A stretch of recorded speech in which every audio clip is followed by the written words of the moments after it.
Fantastique Info TV, magazine au business. N'oubliez pas de vous abonner gratuitement. Merci. Voilà, c'est parti,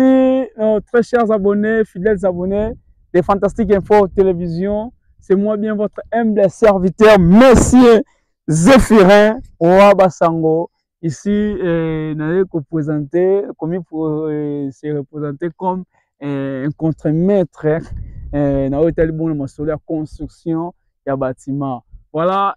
nos très chers abonnés, nos fidèles abonnés. Voilà, nous avons partout, ici, bon, ce soit Bibino. Mais ces Zéphirin moko en personne et pour koloba ete na ki awakati nesika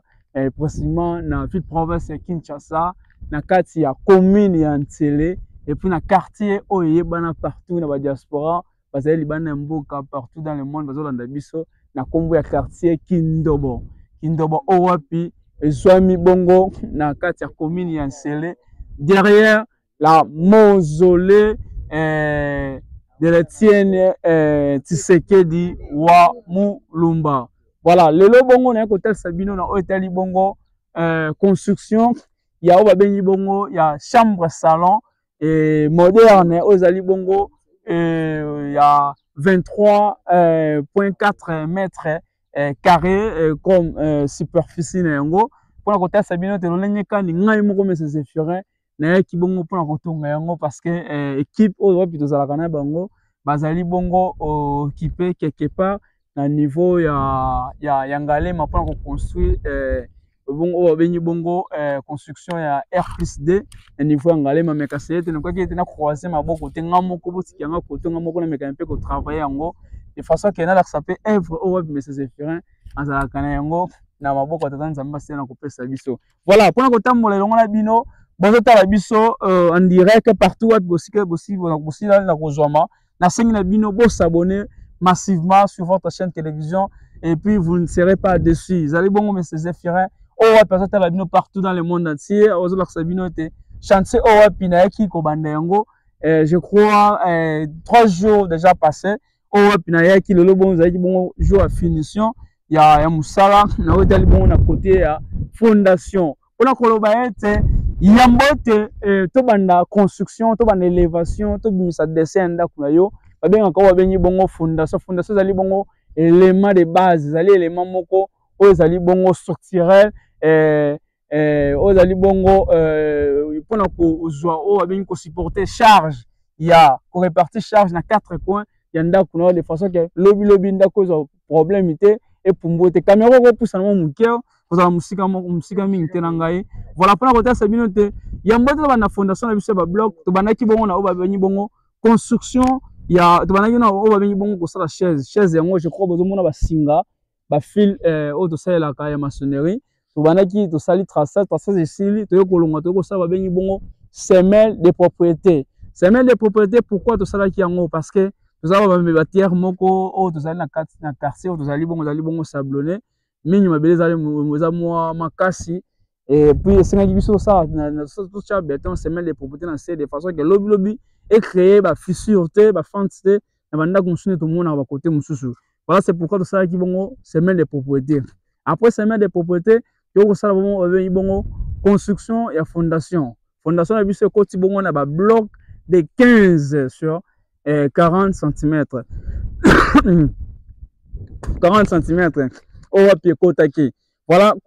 kolandisa maete tosi kosala oyo babengi bongo chambre salon oyo wapi nasi na kotelema nasi na kozwama na kati ya chambre et nasi kozwa na kati ya salon et puis de l'autre côté ezali bongo un petit chambre et puis de l'autre côté aussi ezali bongo babengi bongo mwa petit salle de bain oyo wapi kozwama na kati ya chambre oyo wapi ya salon ya chambre salon na biso moderne oyo wapi ezosalama bongo na kati ya Kindobo kotala ete monsieur Zéphirin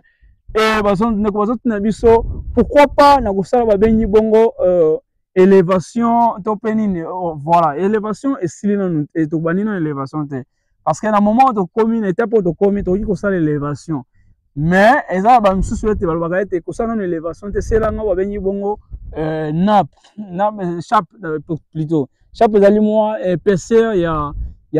béton to sala ka yango to pe 5 to ya 10 de façon que tout autour de la fondation et puis de couler le socle na biso aux ali aux amis bon na 4 coins pour que pendant qu'on me sous que ça bon pour répartir sous charge il y en a qu'on a biso tout pays à fondation de façon que mpantimo qui tate mpantimo qui tate voilà aux amis ngonda kwa mukie tout comme si to ko sala ngo tout comme si to ko sala ngo ça dépend aussi ba possibilité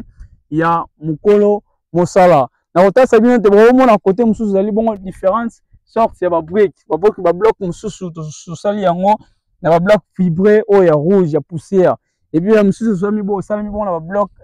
ordinaire o ya biso ya pem ya sable plus KS pona ko loba ete za possibilité nde mutu et sala ka ete musala emika ko sala lolenge kan sengel mais o pesto ngami ezali ngoma ndinga mabete sala beza bloc mo to ebeta makasi ya ordinaire ya pembe ezape mabete par rapport ndenge to sala yango ezo dépend na bino ba o boso landa biso partout o pour senga selon ba besoin ya demandeur ya musala o to zala besoin ba sala na kati sika so pe concession etando o akozala yango voilà pona ko loba ete Mr Zéphirin azali wana pona bino partout a bozolanda biso pona koloba ete musala domaine ya construction na bino ba owapi bozana mbongo na maboko bozosanga kotonga bozobosana kotonga ezali bongo important bosala erreur moko grave grand-père Nzubila depuis village Bonnière boluka botonga na mboka na mabele ya bankoko mabele ya mfumuki mbango ya mama Kimpa Vita ekozala malamu mingi lobi atokei yeba ko kosonga na kati mabele ya bankoko na yo mapasi mutolo etuma kundamaki voilà pour plus de détails tozali bongo ngai moko te mais kasi zali bongo na papa na biso mbote mingi papa na ngai maître Zéphirin voilà kombo na ni papa na biso balandi ya fantastique info bazolanda yo partout esengo mingi papa na ngai kombo na ngai ezali papa Nsai Arsène papa Nsai Arsène oui voilà to baluka mo boye pona éclairage ya moi voilà papa Arsène tel ça balandi ya fantastique info bazolanda yo partout na monde bani baye ba musala oyo bandaki mukolo boni pe ndenge ezokendele omoni yango ndenge nini non nga nasepeli mingi papa na ngai esika oyo ezali nde esika oyo mama Germaine mutaponi ngai na papa Blaise bango bato bazwaki ngai mpona kengelelaka nde mabele oyo ya bango basombaki awa eza esobe oyo ka ndenge olobi ke ya bakoko bango bakenda me lokola baza bato ya mayele banganga mayele mpe basalisi babikisi bakanisi te batali bisika bazali na bisika bauti bazongisi bomengo na bango na kati ya bisika oyo balongwaka mabele na bango basombi mabele batali kete nakoki kotika mabele bongo te yango bayambaki ngai na esengo mingi mama Germaine papa Blaise bayambaki ngai po ete ngai nayeba ndenge ya kobatela musala oyo voilà bacoup de chapeau ya trop epe mama Germaine epi na papa na biso Blaise bisika ozali bacoup de chapeau ya trop depuis mboka Suisse et puis depuis mboka Hollande bacoup de chapeau na bino ya trop nzamba pambo na bino confiance pour pesa Mr Zéphirin et longo l'équipe de fantastique info télévision papa na biso trouver musala ndenge nini bon en tout cas epesi nga esengo mingi po so totali majorité koto yo tala kutu bandeko baza bipai na bipai baotinda bambongo bandeko na bango basala misala ndenge ezobeba lokola bandako oyo mutu azosouffrir mpona pasi ebongi maso azala lokola papa Zéphirin po okotala na ebandeli ya mosala omoni keno bo yango na liboso tokenda nanu te mais tala nanu fondation oyo tobandi fondation oyo asali oyo osali mosala oyo vraiment tolingi ke papa Blaise mama Liliane mama Germaine basimbo nanu na loboko moko na place oyo bamonaka yo nanu ya liboso nazongisi mbote mingi nanu mpona yo papa Zéphirin ya mibale mpe na bakisi lisusu mbote ya makasi mpona papa Blaise mama Germaine mama Liliane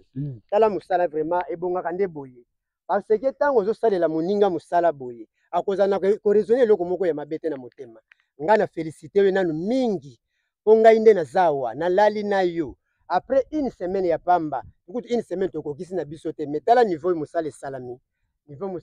eza félicitation mingi papa bandeko batuni mutuna babloc bobetisaki mpe bosombaki ya kosomba oui bablok nde tosombi ya kosomba nsima nyonso euti libanda mabanga donc tout tosombi nde libanda ebongo ozoloba nini na baoyo wapi bazolanda biso partout basomba na bakindobo basomba partout na baconcession bakinisala partout ailleurs bazo néglige bamabele na bango mpona kotonga epuis bazoyeba te nani bakopesa mosala mpona kosalela bango nde eloko eza wana eloko esaliki ezongisa bango nsima kozanga nde koswane relation ya malamu lokola mama Germaine na mama Liliane na papa Blaise ndenge basone relation epai na yo oyo osalela bango mosala malamu mason ebongi nde bazwa mason oyo oyo aza mpe na expérience oyo azosala mosala bato bazoya bazomona lokola ndenge yo papa Jeffrey ndenge otelemi boye mosala nde ebongi lokola yo nde papa Jeffrey ntango ozosala mosala ya kitoko boye ozomona na miso ya bato eza obligatoire bango mpe bao bazangisi basone relation na papa Blaise basone relation na mama Germaine basone relation na mama Liliane mpo baluka yo papa Jeffrey po ete mosala na bango mpe ebonga nde ezala kitoko kaka boye eza esengo mingi papa. Voilà, balandi ya Fantastique Info Télévision bwana pe mayele baka mayele ya nima ntsaka kaka ndenge tolobaka ete kisali na ntwala kutuba na nima. Voilà, pour koloba ete Monsieur Zéphirin ezalaki bongo devant votre caméra, devant votre écran de télévision là où vous êtes partout dans le monde du Mobimba et puis papa Nabiso Albert Nzubila grand-père, pourquoi pas président yoga, pourquoi pas na mon ambassadeur DG lycée Bokite et puis maman qui est lycée sur Mboti à trop na libote Mobimba bébé Keila bébé Maël Mboti à trop et pourquoi pas aussi na Messi Wata, pourquoi pas aussi na maman Nabiso na combo joli maman Nabiso papa Nabiso na combo Alain Koula beaucoup de chapeaux à trop. C'était moi votre aime de serviteur M. Zéphirin Olaki Bongo ici comme contre-maître nakati ya maison chambre salon la biso moderne o wapi bokomona continuité na yango na ba prochain jour o wapi kozoya bokomona continuité na yango soki mokolo mosala akangi maboko te mpona kosomba babiloko o wapi etikali mpona kosala continuité tikati nzamba pambola bino bawapi boza na besoin ya kobenga biso ya kosala ba faux septie ya kosala ba toiture Nigeria ya kosala ba finissage ya kosala nyonso bosingi bosala ya côté ya construction équipe Mobimba Fantastique Info Télévision département construction toza wana mpona bino tikati nzamba pambola bino restez toujours branchés sur votre chaîne télévision magazine Fantastique Agro Business. Bye. Bye.